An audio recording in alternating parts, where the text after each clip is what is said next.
তানভীর নমনীয় কণ্ঠে মাকে প্রশ্ন করলো, ভাইয়া কোথায়? কিছুক্ষণ হলো গেল এখান থেকে। তানভীর আর কিছু বলল না, চুপচাপ কিছুক্ষণ জলপট্টি দিল বোনের কপালে, তবে জ্বর কমার কোনো নামগন্ধ নেই। এদিকে আবির রুমে এসে ব্যালকনিতে পায়চারি করতে লাগলো। বাহিরে এখনো বৃষ্টি হচ্ছে, মাঝে মাঝে কিছুক্ষণ বিরতি নেয় আর ভারী বর্ষণ শুরু হয়। তাপমাত্রা কম থাকার পরও আবিরের শরীর ঘামছে, স্থির হতে পারছে না কোনোভাবেই। তামাটের চেহারা কুচকুচে কালো বর্ণের হয়ে আছে। দুপুরে খাবার খেয়েছিল, তারপর সন্ধ্যায় শুধু 1 কাপ কফি খেয়েছে। মধ্যরাত হয়ে গেছে, খায়নি এখনো, তাই মুখটা মলিন হয়ে আছে। হাতের অবস্থাও করুণ। বাসায় ফেরার পথে ব্যান্ডেজ খুলে ফেলেছিল। বৃষ্টির পানিতে কাটা অংশগুলো ফ্যাকাশে হয়ে গেছে। কিছুক্ষণ পর আবির বড় বড় পা ফেলে ছাদে চলে গেল। সম্পূর্ণ শরীর ভিজতে বেশি সময় লাগলো না। ছাদের কর্নার থেকে সিঙ্গেল সোফা টেনে মাঝ বরাবর রেখে সেখানে বসে পড়ল। অসীম দূরত্বে চেয়ে থাকে অনেকটা সময় ধরে। পরপর চোখ বন্ধ করে শ্বাস টেনে নিজেকে প্রশ্ন করলো, আমি কি এখন ফিরে ভুল করে ফেললাম? আবিরের মনে পড়ছে পুরনো স্মৃতি। এক প্রণয়নীর 2 বছরের নীরবতা কুরে কুরে খাচ্ছিল তাকে। প্রিয় মানুষের উপস্থিতি যেমন বক্ষস্পন্দন বাড়াতে সক্ষম, তার থেকেও বেশি কষ্টদায়ক নিজের প্রেয়সীকে গুরু গম্ভীর থাকতে দেখা, আর যার কারণ সে নিজেই। একটা সামান্য ভুলের কারণে গত 2টি বছর প্রেয়সী তার চোখে চোখে চোখ রাখেনি, এক টেবিলে একসাথে খেতেও বসেনি, মুখ ফুটে একটা কথা পর্যন্ত বলেনি। এর বেশি সহ্য করার ক্ষমতা একটা 18 বছরের যুবকের পক্ষে কখনো সম্ভব ছিল না। প্রেয়সীর প্রতি অনুভূতি তার অতল স্পর্শীয়, বিশালতার সমুদ্রের এক ন্যায়, যা কখনো পরিমাণ করা সম্ভব না। যখন তার সহ্যের সীমা শেষ হতে চলল, তখন তার সামনে 2টি রাস্তা ভেসে উঠেছিল। এক, স্কলারশিপে বিদেশে যাওয়া, দ্বিতীয় হলো ঢাকা ভার্সিটিতে পড়াশোনা। আবির বাড়ির প্রতিটা সদস্য থেকে মতামত নিয়েছিল সেদিন, এমনকি তার হৃদয় হরিণীর কাছেও সেদিন আকুল মিনতি করে জিজ্ঞেস করেছিল সে কি চায়। ছোট্ট হৃদয় হরিণীর অভিমানের মাত্রা এতটাই তীব্র ছিল যে সেদিনও আবিরের চোখে চোখ রাখেনি, আবিরের কোনো কথার উত্তরও দেয়নি। 2 বছর যে ললনার অভিমান ভাঙাতে অক্ষম, সেই ললনার অভিমান কয়েক মাসে ভাঙানো সম্ভব ছিল না। তারপরও আবির শেষবার যাওয়ার আগে অভিভূতর ন্যায় নিষ্পলক চেয়েছিল তার সেই ললনার দিকে। যদি একবার বলতো, ভাইয়া তুমি যেও না, কিন্তু না, সেদিনও মুখ ফুটে কিছু বলেনি তার প্রেয়সী। আবির পাড়ি জমালো ভিন দেশে।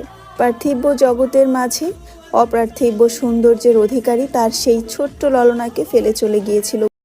আবিরের কাদম্বিনী নুপুর পরে চঞ্চল পায়ে সারাক্ষণ খানবাড়িতে ছুটোছুটি করত, অথচ আবির সামনে আসলেই তার পা থেমে যেত, মুখ লুকাতো মায়ের আঁচলের নিচে। আবির খুব চেষ্টা করেছিল ললনার অভিমান ভাঙানোর, কিন্তু সে প্রতিবারই ব্যর্থ হয়েছিল।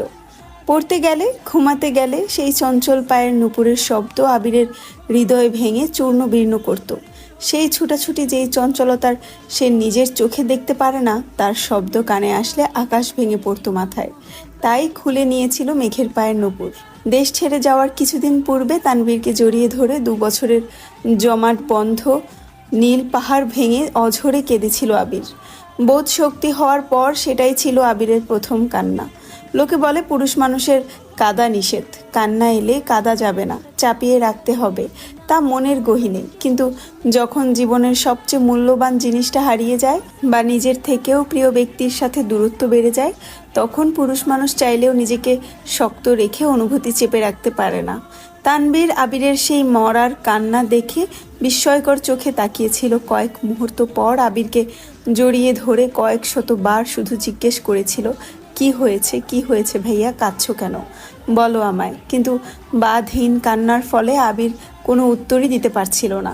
পরক্ষণই তানভীর উপলব্ধি করেছিল হয়তো দেশ ছেড়ে প্রিয়জনদের ছেড়ে চলে যাবে, তাই এভাবে কাঁদছে। সে আর প্রশ্ন করেনি, চুপচাপ ভাইয়ের কান্নার গভীরতা মাপতে ব্যস্ত হয়েছিল। আবিরের সেই ক্রন্দন স্থির হয়েছিল প্রায় 1 ঘন্টা। কান্নার মাত্রা কিছুটা কমার পর তানভীর ধীর কণ্ঠে শুধিয়েছিল, কি হয়েছে ভাইয়া, এভাবে কাঁদছো কেন? আবির কান্নারত কণ্ঠে শুধু বলেছিল, আমি ওকে ছেড়ে এতদূর কিভাবে থাকবো। গভীর রাত, শান্ত নিস্তব্ধ একটা পরিবেশ আবিরের। এই কথাটা তানভীরের হৃদয়ে গিয়ে লেগেছিল। তানভীর বয়স তখন সবেমাত্র 16 পড়েছে। এত কিছু না বুঝলেও ভাইয়ের কথাটার মানে সে স্পষ্ট বুঝতে পেরেছিল। তানভীর ছোট করে প্রশ্ন করলো, সে কে? আবির তখনও অঝরে কেঁদেই চলেছে। গলা খাকারি দিয়ে ছোট করে বলেছিল, মেঘ। তানভীর বিমোহিত নয়নে তাকিয়েছিল বেশ খানিকক্ষণ। তারপর ভাইকে শান্ত করে ছাদের ফ্লোরে বসে আবিরের অভিব্যক্ত প্রেমা অনুভূতি শুনেছিল। তানভীরের কাঁধে ছিল গুরুর দায়িত্ব। এদিকে মায়ের পেটের বোন, অন্যদিকে চাচাতো ভাইয়ের নির্মম কান্না। সবকিছু শুনে শেষমেশ তানভীর আবিরের চোখ মুছে মুচকি হেসে শান্ত কণ্ঠে বলেছিল, তুমি চিন্তা করো না ভাইয়া, আমি আছি তো মেয়েকে দেখে রাখার জন্য। তোমার ভালোবাসা তোমারই থাকবে। সেই রাতে এক ফোঁটাও ঘুমায়নি দুই ভাই। সারা রাত জেগে শুধু মেঘকে নিয়েই অধিবেশন করেছিল। এমনকি দেশ ছেড়ে যাওয়ার দিনও আবির তানভীরকে জড়িয়ে ধরে শুধু একটা কথাই বলেছিল, ওকে দেখে রাখিস, ওর ওপর যেন কোনো আঁচ না পড়ে। আবির দেশ ছাড়ার পর থেকে মেঘকে দেখে রাখার দায়িত্ব পড়েছে তানভীরের উপর। মেঘ কোথায় যায়, কার সাথে মিশে, খাওয়া, পড়াশোনা, স্কুল, কলেজ, টিউশন, পছন্দ অপছন্দ সব কিছু দেখে রাখা ছিল তানভীরের প্রথম কাজ। শত ব্যস্ততার মাঝেও আবির দিনে কমপক্ষে 3 বার করে তানভীরকে কল দিয়ে শুধু মেঘের খোঁজ নিত। 7 বছরে এমন একটা দিনও কাটেনি যে আবির মেঘের খোঁজ নেয়নি। তবে গত 7 বছরে মেঘের কোনো ছবি দেখেনি আবির। তানভীর অনেকবার বলেছে, পাঠাতেও চেয়েছিল, কিন্তু আবিরের এক কথা, বেঁচে থাকলে দেশে ফিরেই মেঘকে দেখবে। আবির দেশে ফেরার দিন এয়ারপোর্টে আসার পর তানভীর আবিরকে জড়িয়ে ধরে কানে কানে বলেছিল, আজ থেকে আমি রিল্যাক্স করব, তোমার বউ তুমি সামলাবে। আবির মুচকি হেসে বলেছিল, বউকে সামলাতেই তো 6 মাস আগে ফিরতে হলো। আবির চেয়েছিল আরও 6 মাস পর নিজেকে গুছিয়ে একেবারে আসতে, কিন্তু হঠাৎই অনাকাঙ্ক্ষিত ঘটনা ঘটল, যার ফলশ্রুতিতে 3 মাস ওয়েট করা আবিরের পক্ষে সম্ভব ছিল না। যেই ছেলের জন্য ছোট্ট কাদম্বিনীর গায়ে হাত তুলেছিল আবির, যার জন্য তাকে 9 বছর যাবৎ প্রেয়সীর থেকে দূরে থাকতে হয়েছে, সেই জয় নামক ছেলে পুনরায় আবির্ভূত হয়েছিল মেঘের জীবনে। এইচএসসির পর মেঘকে যে কোচিংয়ে ভর্তি করানো হয়েছে, সেই কোচিংয়ে জয়ও ভর্তি হয়েছিল। তা তানভীর আর আবিরের অজানা ছিল। জয় মেঘকে দেখার পর থেকে খুব চেষ্টা করছিল কথা বলার জন্য, কিন্তু কোনোভাবেই সুযোগ হচ্ছিল না। কোচিং থেকে আবিরকে তা জানানোর পর ছেলের ব্যাচ টাইম চেঞ্জ করে দিতে বলেছিল আবির। তারপর তানভীরও কয়েকদিন মেঘকে কোচিংয়ে দিয়ে আসছে এবং নিয়ে আসছে, কিন্তু তাতেও কোনো লাভ হয়নি। ওই ছেলে মেঘের ব্যাচ টাইমের আগে পরে কোচিংয়ের সামনে দাঁড়িয়ে থাকতো।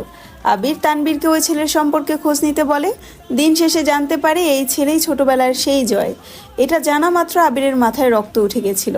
ইমার্জেন্সি ভিসা ম্যানেজ করে দেশে ফিরেছে।